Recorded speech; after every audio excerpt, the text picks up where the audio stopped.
presentación nuevamente. Entonces, aquí lo que estamos definiendo es el sistema estructural. Le decía a Julián que ya por tradición constructiva creo que el sistema de pórtico es uno de los más comúnmente empleados, ¿cierto? El sistema de pórtico me da la versatilidad de que sea empleado para pórticos en concreto o pórticos en acero, ¿sí? Mientras que los muros, sí, lo que estamos trabajando son muros en concreto. Yo sé que hay algunas investigaciones, por lo menos en Japón, donde se han intentado, o no sé si ya cómo vaya esa investigación o me he desconectado un poco, de que se plantean paneles en acero, ¿sí? Y lo que pasa es que los muros son unos elementos bastante rígidos, ¿no? Entonces me ayudan a controlar muy bien los desplazamientos, que nosotros vamos a ver su cálculo y demás implicaciones más adelante, ¿sí? Digo por tradición de unos años para acá, ¿no? Porque si vamos antes de la norma del 84, que muchos de ustedes creo, o ninguno de ustedes había nacido, ¿cierto? Entonces antes casi que ni se construía o no se pensaba que los sismos existieran. O temblaba así, pero no, nadie veía su impacto sobre las estructuras. Entonces ya después de un decreto que salió en el 84, se reglamentó toda la parte de diseño sismo resistente inicialmente, posteriormente hasta la norma del 98, ya se aterrizó formalmente como una norma, antes era un decreto, y pues vamos ahorita en la norma 2010 y esperando a ver qué es lo que pasa si alcanza a salir la norma NSR 20 este año o el año que viene, ¿sí? Entonces, antes se construía mampostería para cargas gravitacionales, que obviamente si está para cargas gravitacionales es una muy buena concepción, pero para carga sísmica imaginen qué es lo que pasa con una mampostería. Precisamente la traba se va a desfasar, ¿cierto? Entonces se desfasa, ya queda suelta la mampostería y después para carga sísmica pues que ya genera un riesgo estructural. ¿Sí? Ingeniero, ¿y cuando uno construye ese combinado, construye primero el pórtico y luego los muros o tiene que ser al tiempo? Eh, Ese sistema combinado actualmente se utilizan unas formaletas industriales. Entonces lo que se hace es que se incluyen las columnas embebidas dentro de los muros. Bueno, también depende de los espesores de las columnas, ¿no? Gene- Generalmente lo que hace es que se hace una formaleta de elementos verticales, pero ya depende como de la opción que tenga el constructor. Porque yo he visto unos sistemas donde tengo las formaletas de muros y columnas y lo van fundiendo así, pidiendo una mixer completa, dos, tres, no sé, tres mixers, donde funden todos los elementos verticales, de acuerdo a lo que le ubique el concreto. Porque también podría tenerse, si tengo unas formaletas metálicas para columnas, llego y fundo primero mis columnas, perdón, y después le hago unos anclajes de transferencia para garantizar la unión de los muros que se fundan posteriormente. De hecho, así estuve hace poquito en una obra donde la formaleta metálica es muy buena, deja un excelente acabado, pero es tan bueno el acabado que es casi liso que se vuelve contraproducente cuando yo quiero adherir un muro, porque yo para que se me pueda adherir el concreto, tengo que volver a escarificar, picar, que se generar esa superficie rugosa, ¿sí? Entonces, digamos que ya depende como del constructor, su experiencia, sus equipos que tenga para trabajar. Yo he visto de los dos sistemas, la verdad. O si de pronto las columnas van embebidas dentro del muro, veo que ponen los aceros propios de la columna, los aceros propios del muro y funden todo de una vez. Entonces, se ha visto de todo, se ha visto de todo, la verdad. Me parece mejor que los elementos sean monolíticos, o sea, que todo se haga en una sola fundida. Ingeniero, una pregunta, Señor, ¿usted ya construyó? si he construido, sí, ¿Dónde está mi oído? sí he construido. ¿Dónde Voy a está mi pagarle oído? a Joel, a Juliana, a Rodrigo, a Camilo, ¿sí? Sí, yo he hecho varias obras en concreto y en acero. A mí me gusta mucho más trabajar el acero. Me parece que es una estructura más limpia, tiene unas ventajas en cuanto a costos, aunque todos los proyectos tienen variación en cuanto a costos. Yo creo que la estructura metálica puede ser más barata porque se hace una estructura más liviana. Entonces, al ser más liviana, tengo una cimentación mucho más, menos robusta. Y en cimentación es donde a la gente le da como mucha tristeza económica invertir, ¿no? Porque es toda una estructura que va por allá inmersa en la tierra, en el terreno, que nadie ve. Entonces, uno puede decir, me he gastado 150 millones de pesos en la fundación. ¿Y de qué se ve? Pues no se ve nada, solo se ven unas vigas ahí a nivel de superficie. Obviamente que tiene una repercusión estructural importante, pero pues muchas Pero personas, no es más rígido el metálico. muchas personas opinan que invertir plata en cimentación es enterrar la plata. ¿Qué es más rígido el metálico? Bueno, lo que pasa es que, como vamos a ver hacia el final de este curso, nosotros tenemos que controlar desplazamientos, ¿cierto? Y sea el sistema que sea, eh, con el sistema que sea, o más bien con el material que sea, yo tengo que controlar esos desplazamientos.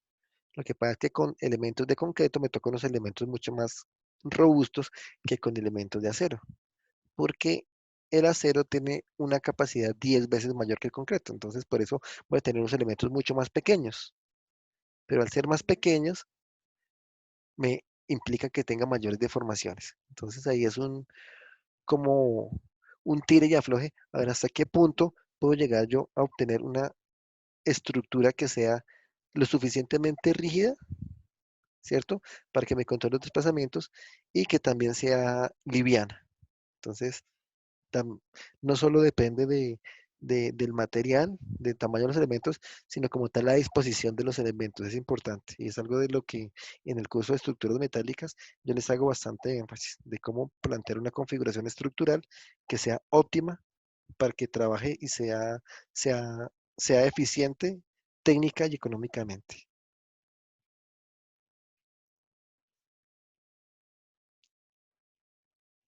¿Más preguntas? No sé si yo les conté la historia de una iglesia que estamos haciendo hace poco por el lado del Minuto de Dios. Entonces el padre nos llamó como empresa, necesito una iglesia, entonces, y la quiero la estructura metálica. El padre muy, muy buena onda, dijo estructura metálica. Le dijimos, listo, padre, se la tenemos, se la hacemos. Hicimos todos los diseños, empezaron a trabajar, sacamos la licencia de construcción, ya hicieron toda la excavación, hicieron los pilotes como a 15 metros de profundidad, eran como, no me acuerdo cuántos pilotes, creo que como unos 60 pilotes a 15 metros de profundidad, listo. El padre fue y se asesoró de la comunidad y la comunidad le dijo, padre, lo que pasa es que nosotros estamos acostumbrados a trabajar en estructura en concreto. Entonces, y le dijeron que la estructura metálica era más cara y que, bueno, en fin, a veces la gente peca por desconocimiento. Entonces el padre lo que me dijo fue, por favor, ingeniero, cámbiame el diseño a estructura en concreto. Yo le dije, padre, no tengo problema, obviamente le voy a cobrar un diseño nuevo, pero pues no le recomiendo. ¿Por qué? Pues porque ya tiene toda la licencia de construcción aprobada, ya tiene la cimentación esa para el peso, hecha, construida para el peso de esa estructura. Entonces, ¿por qué no la deja que igual, digamos, cuando la gente venga a rezar, ni siquiera se va a dar cuenta de qué tipo de estructura tiene, porque va a tener la misma funcionalidad? Entonces, ya ahí se tocaron otras fibras y era que gente misma de la comunidad quería ingresar a hacer el trabajo, a construir las columnas, a figurar los hierros y demás. Entonces, el trabajo en estructura metálica era mucho más especializado y la gente de la comunidad pues no lo manejaba. Entonces, convencieron al padre, igual yo cobré otro diseño y pasamos los planos y se pusieron a construir. Pero los que sí les hice mucho énfasis fue que esa cimentación que ya existía no iba a servir. O sea que había que meter como otros 15 pilotes más debajo de cada una de esas columnas. ¿Por qué? Porque la estructura en concreto era más pesada. Necesariamente iba a ser más pesada. Entonces el padre como que lo único que hizo fue persignarse y decir que tengamos fe que no va a pasar nada. ¿Sí?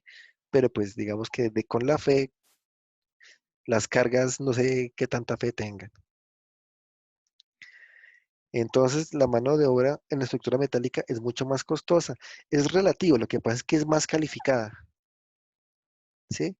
Un soldador, un- unas personas que trabajan con equipos, o sea, los equipos para hacer los cortes y demás con la estructura metálica, pues son unos procesos con mucha mayor calidad, ¿cierto? Mucho más estandarizados al tener una estructura en concreto. Y aparte, pues que el control de calidad que se hace el material al acero es mucho más riguroso que en concreto. En concreto, yo puedo fundir mis columnas pensando que me van a dar de 21 megapascales, ¿cierto? De 3.000 libras y puede que no lleguen a esa resistencia, a no ser que vengan hechas y certificadas de una concretera, ¿sí? Que ya hacen toda su sopita muy bien hecha, y le echan todos los aditivos y todo acelerantes, retardantes, todo lo que se necesite, ¿de acuerdo? Entonces, pues yo no es que diga que esté a favor del concreto o del acero, me gusta mucho más el acero, me parece una práctica mucho más limpia, pero pues muchas veces el concreto puede ser la solución.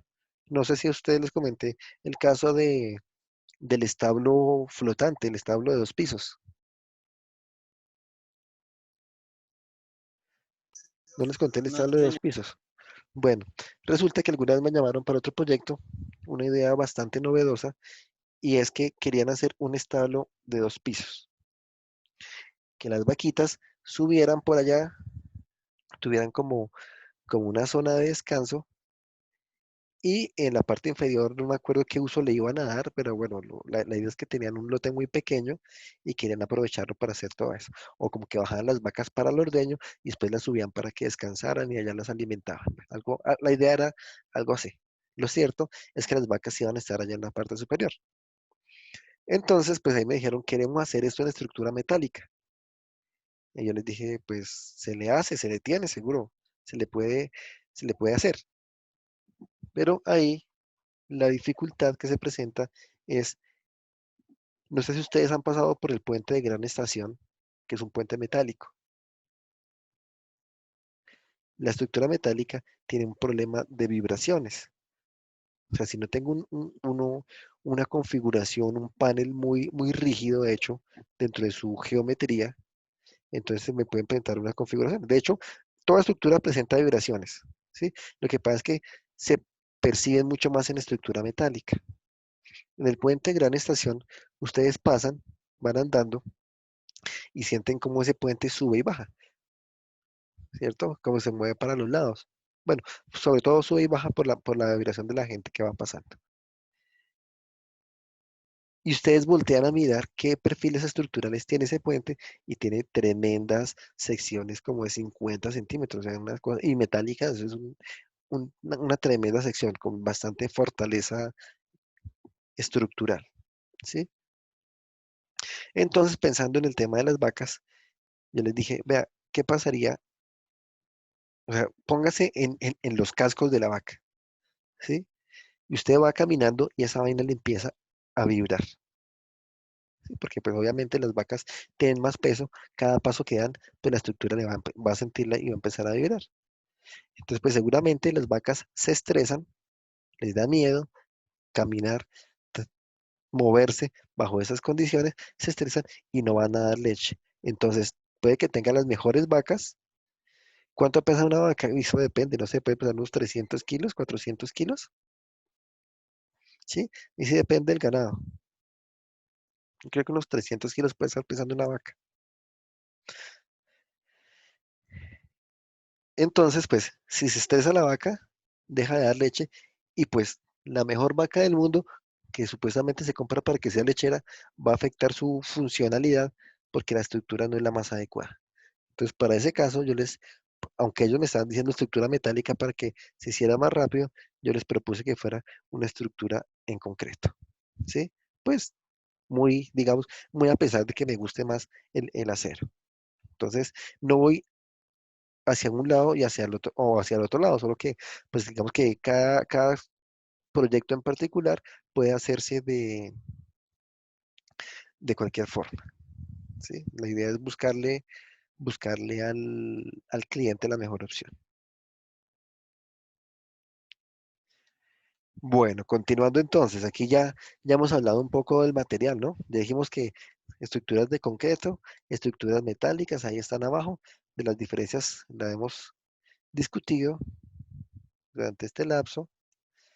Sí, otra historia de Sebastián Parra puede ser Tania.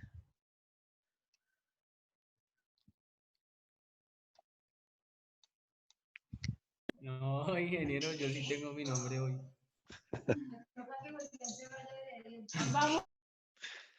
Otro tema puede ser de mampostería estructural, ¿cierto? Que también es un sistema, digamos, común en la norma, ¿sí? De uso común, donde ustedes han visto unidades de mampostería de cavidad perforada, ¿cierto? Donde tengo dovelas de refuerzo. Yo debo saber cada cuánto tengo que hacer el diseño de qué unidades tengo y cada cuánto voy a poner un elemento para hacer ese refuerzo. Voy a tener una especie de columnas o columneticas embedidas dentro de la mampostería, ¿sí? Entonces, todo eso también incluye un diseño. O si tengo mampostería confinada, mírenla. Entonces, aquí tengo un panel, pero resulta que para resistir las fuerzas sísmicas, pues este panel está aquí confinado dentro de una estructura de concreto. Entonces, esos sistemas existen. Mi idea en algún momento va a ser abrir una lectiva de diseño de mampostería también, pero pues espero tener un poco más de tiempo. Estructuras de madera. Todo lo que estamos viendo nosotros hasta el momento de análisis estructural es aplicable para cualquier material. Ya saben que los materiales se definen por propiedades de resistencia y por propiedades de rigidez, ¿no? El concreto tiene una resistencia de 21 megapascales que ustedes tenían en el parcial y una rigidez que era el módulo de elasticidad que ustedes tenían allá una expresión para calcularlo. Asimismo, la mampostería, asimismo la estructura metálica del acero, donde no tiene un punto de fractura, sino un punto de fluencia, ¿sí? Que es el que básicamente nos orienta al diseño. Y madera también tiene sus propiedades mecánicas. En madera hay una particularidad adicional y es la resistencia al fuego, ¿no? Entonces, yo debo verificar que mi estructura o mis secciones estructurales de madera tengan ciertas eh, resistencia al fuego, porque digamos que ya casi que tenemos en riesgo nuestra capacidad estructural. Bueno, continúo diciendo, ingeniero, ingeniero, una vez escuché que la guadua era igual de resistente al concreto, ¿es real? No va a ser igual de resistente seguro. Vamos, si hacemos pruebas de guadua y concreto, no nos van a dar la misma resistencia. Ahorita estamos haciendo una tesis de un puente en guadua aquí en la Universidad de La Salle para que, ojalá, esperamos que se materialice para, para el valle, no me acuerdo cómo es que se llama, la Estrella Valle, creo, ¿sí? Entonces, para mí la guagua se parece más al acero por sus condiciones de flexibilidad y demás. Yo los voy a invitar cuando sea la sustentación, bueno, sin saber cómo siga la condición de presencialidad, para que vean cómo fue que se hizo el análisis y el diseño de ese puente. Actualmente estamos haciendo un avalúo de cargas y el diseño estructural, pero en Guado, con base en el manual que teníamos de la universidad que hizo Fabián Lamos con Carlos Urazán y lo estamos implementando para que podamos hacer unas vías, unos puentes, que realmente es un puente en particular, pero que su lineamiento de diseño y construcción esté guiado por esa cartilla. Y aparte, pues que el aguado tiene unas características particulares para hacer sus conexiones y demás, ¿no? Digamos que ahí puede que estar más el trabajo que en el diseño como tal, en la materialización de la estructura. Bueno, continuando, hablando de concreto, ya dijimos previamente que tenemos tres zonas de amenaza sísmica, una alta, una intermedia y una baja. Y acá yo tengo tres capacidades, llamémoslo así, tres capacidades de disipación de energía. Si vemos cada una de estas figuras, DMO, DMI, que ya miraremos qué es, hay una diferencia sustancial, sobre todo en la cantidad de acero de refuerzo, ¿cierto? DES tiene mucho acero de refuerzo, DMO un término intermedio y DMI poco acero de refuerzo, ¿sí? Recuerden que el acero de refuerzo es, o como tal el acero, es un material dúctil. ¿Y qué es dúctil? Que me resiste, entonces tenemos por aquí una curva de acero, de comportamiento del acero, ¿cierto? De esfuerzo de formación unitaria, ¿cierto? Tengo un rango elástico, un rango inelástico y por allá una zona de recarga, ¿cierto? De endurecimiento. Toda esta zona, ¿cierto? Donde me permite desplazamientos inelásticos es lo que conocemos como la ductilidad, ¿cierto? No me permite recibir más carga, pero sí me permite deformarme mucho. Entonces, esa es la razón por la cual nosotros le incluimos ese acero al concreto, para darle una mayor ductilidad. ¿Por qué? Porque el concreto, por su naturaleza frágil, aunque no lo voy a hacer a escala, ¿cierto? El concreto llega y rompe así, ¿cierto? No tiene un desarrollo como tal inelástico. La inelasticidad es aportada por el acero. Entonces, resulta que si ahora yo tengo mi sección de concreto con mucho acero, pues miren, y tengo una curva de fuerza de desplazamiento, ¿cierto? Miren cómo se comporta. Tengo una zona elástica inicial y después cuando se me fisura el concreto, empieza a trabajar el acero, le da toda esta ductilidad, ¿sí? Se me permite unos grandes desplazamientos, grandes deformaciones, desde acá, hasta que ya el acero pues ya viene otra vez, supera y rompe. Entonces ya llegamos a la falla de la sección. Mien- Y esto, pues digamos que esa es una zona, una capacidad especial de disipación de energía. Cuando digo capacidad especial de disipación de energía, necesariamente lo asocio a zona de amenaza sísmica alta, porque voy a tener una gran solicitación sísmica. Entonces, si tengo gran solicitación sísmica, voy a requerir una buena cantidad de acero. Y esa buena cantidad de acero implica una capacidad especial de disipación de energía. Estructuras ubicadas principalmente sobre la cordillera, que fue lo que dijimos, ¿cierto? Me voy al caso opuesto, por acá abajo. Zona de DMI, capacidad mínima de disipación de energía.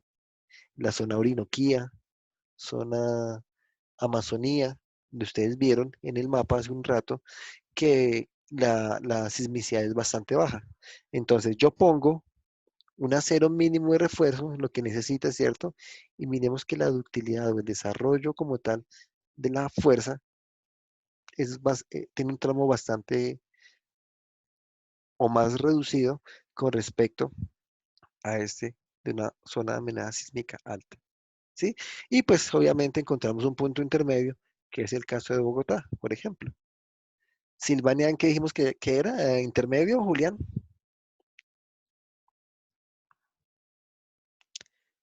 Bueno, Julián se nos fue. Entonces No, creo acá que, estoy. sí, sí, sí, dijimos que Silvania era intermedio.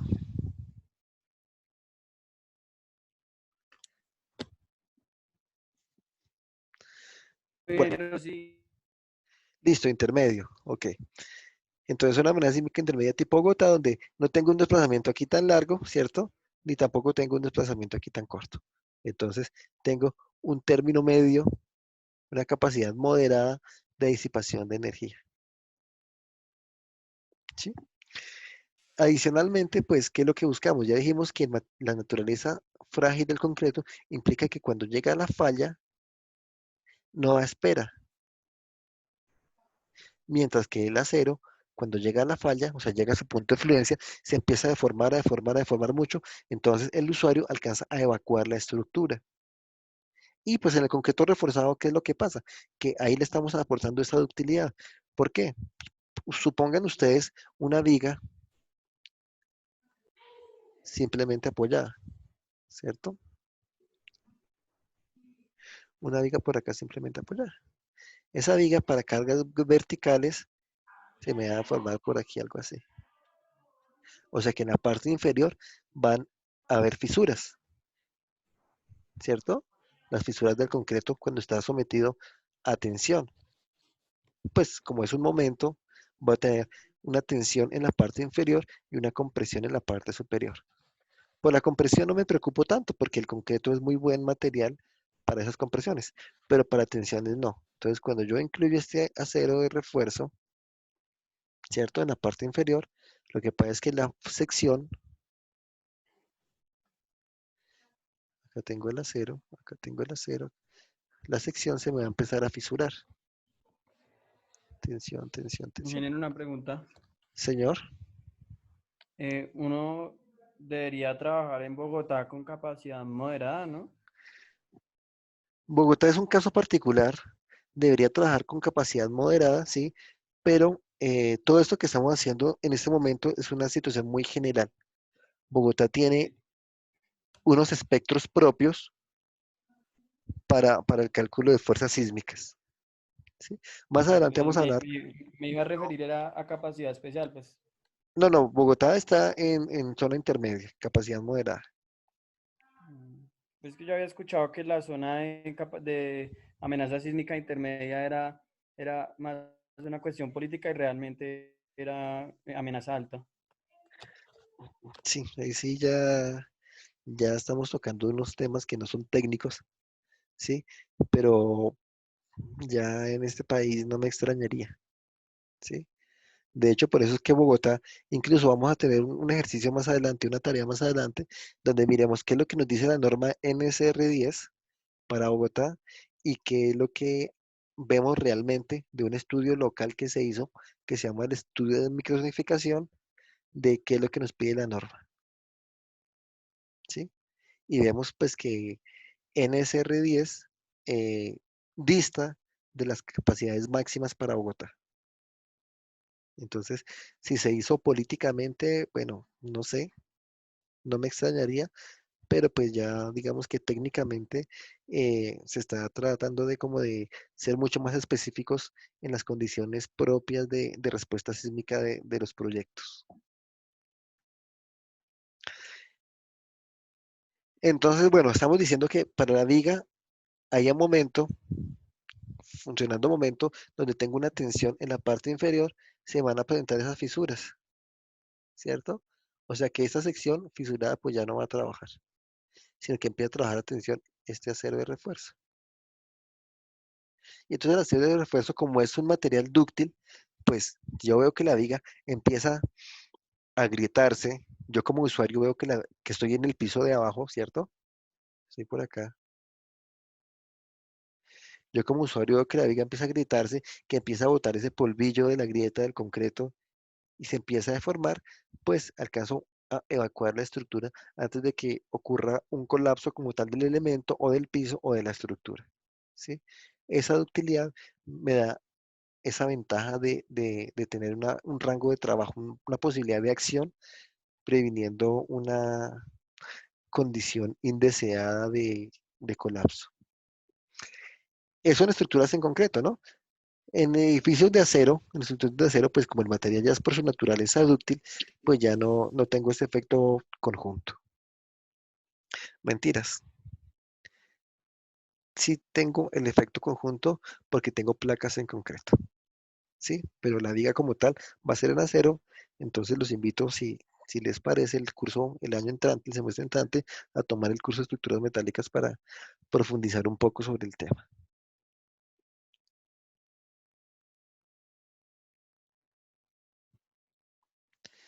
Entonces, esto en cuanto a capacidad de disipación de energía. Ah, bueno, y esta curva que se llama una curva de histéresis me indica, pues, cada ciclo, como si es un evento cíclico, ¿cierto? Que va para un lado de la estructura, viene, va para el otro lado, viene, va, devuelve, se devuelve, se devuelve, se devuelve. Este comportamiento histerético indica qué tan estables son los elementos estructurales. La idea es que se comporte como está esa curva marcada en gris, ¿sí? O sea, que no se caiga. ¿Qué pasa si se cae? ¿Qué pasa si esta misma curva llega y en el siguiente ciclo viene por acá abajo? Quiere decir que degrada muy rápidamente su rigidez. O sea que el material en cada ciclo va perdiendo propiedades y puede llegar a colapsar bastante, muy rápido, ¿sí? En cambio que ese es un material que su rigidez, pues obviamente es degradada, pero a una menor tasa, entonces puede llegar a resistir de forma más efectiva los eventos sísmicos. De estos también hicimos una tesis hace poquito que creo que está, no mentira, ya se sustentó y estamos haciendo otra tesis de simulación de esos efectos en columnas metálicas.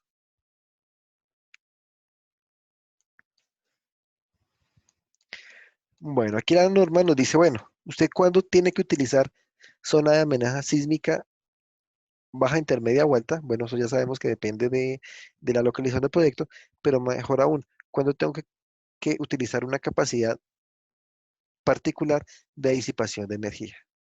¿Sí? Me dice, si usted tiene capacidad de disipación, si usted está en zona de amenaza sísmica baja, ¿cierto? Baja, usted puede utilizar capacidad mínima, moderada o especial. Cualquiera de las tres, ¿cierto? Recordemos que la baja era el dibujito que teníamos hace un momento con muy poco acero de refuerzo. ¿Qué pasa si yo en zona de amenaza sísmica baja utilizo capacidad especial?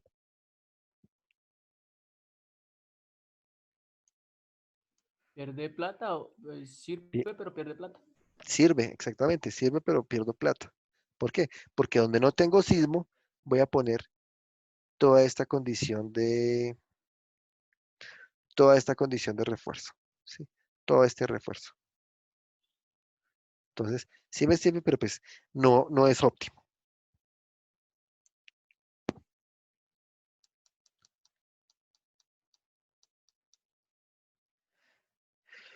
¿Puedo utilizar moderado? Sí, también, pero tampoco es óptimo. ¿Qué es lo óptimo en ese punto? Pues utilizar este, capacidad mínima de disipación de energía. Lo mismo ocurre en zona de amenaza sísmica intermedia. ¿Puedo utilizar DES? Sí. ¿Puedo utilizar DMO? Sí. No puedo utilizar mínima. ¿Por qué? Porque ahí casi que estoy diciendo que allá tiembla muy duro y le va a poner poquito refuerzo, ¿cierto? Entonces no sería consistente. Y la otra, donde tengo zona de amenaza sísmica alta, lo único que puedo utilizar es capacidad especial de disipación de energía. Entonces, digamos, la idea es que nosotros nos vayamos con este diagonal, ¿cierto? Donde equilibramos, aquí son costos y aquí ya es la parte de seguridad, ¿de acuerdo?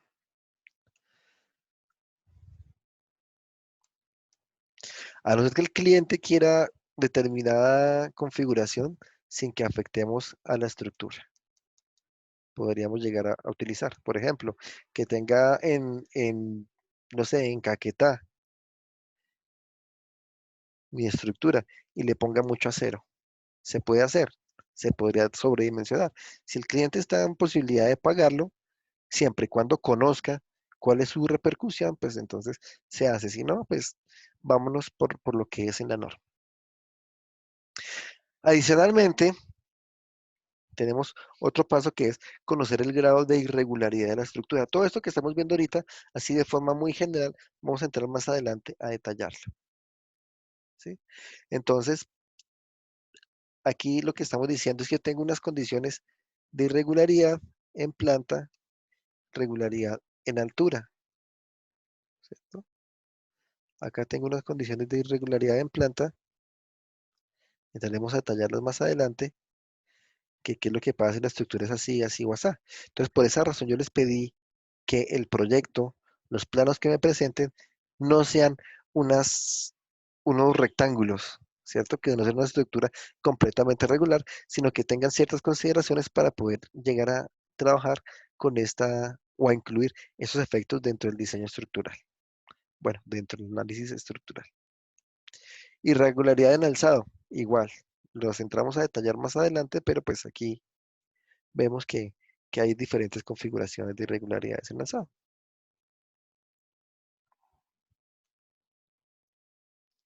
Y adicionalmente, pues algo de lo que ya hemos hablado el día de hoy, pues que tengo un perfil de suelo, ¿cierto? Que me da una determinada respuesta, que tengo unos grupos de uso que también me dan una determinada respuesta, ¿cierto? Y nivel de amenaza sísmica, que era el paso a uno de localización. Bueno, ya todo eso lo estamos volviendo a llamar. ¿El piso flexible es un piso más largo que otro? No necesariamente.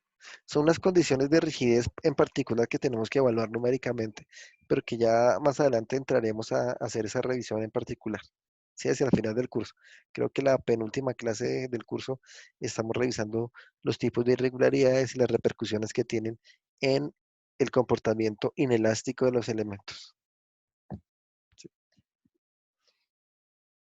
Entonces, aquí llegamos, que voy a tener unas cargas, ¿cierto?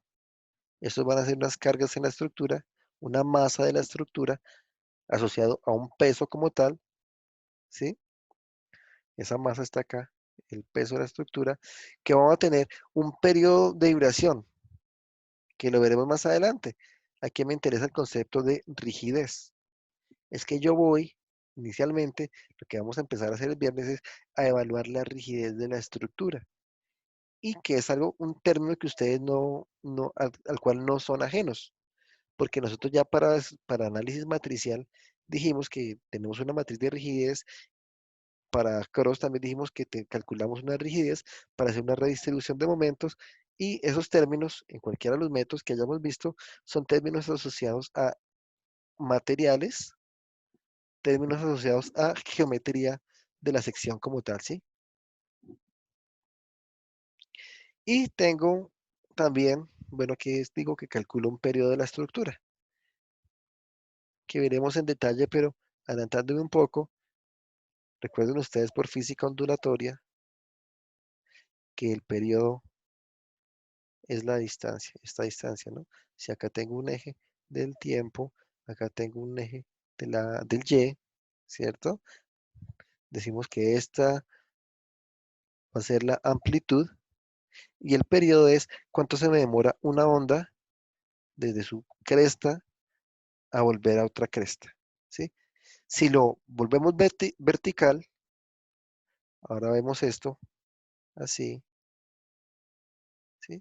Decimos que mi edificio se me deformó hasta este punto, ¿cuánto tarda en hacer este recorrido y volver hasta este punto? Entonces, es una característica intrínseca de la estructura. Yo puedo hacer que ese recorrido sea más corto si la estructura es más rígida, por eso que me están hablando de rigidez. O puede ser que ese periodo, ese tiempo sea más largo si la estructura es más flexible. Entonces yo empiezo a definir ese tipo de comportamientos en mi edificación con el predimensionamiento que va a ser la siguiente clase. ¿Sí? Entonces aquí también estoy diciendo, si digo que esto es el peso, ¿cierto? Masa por gravedad, que mi fuerza sísmica es directamente proporcional al peso. Directamente proporcional por un coeficiente E sub A, S sub A, perdón, que viene de un espectro que también estaremos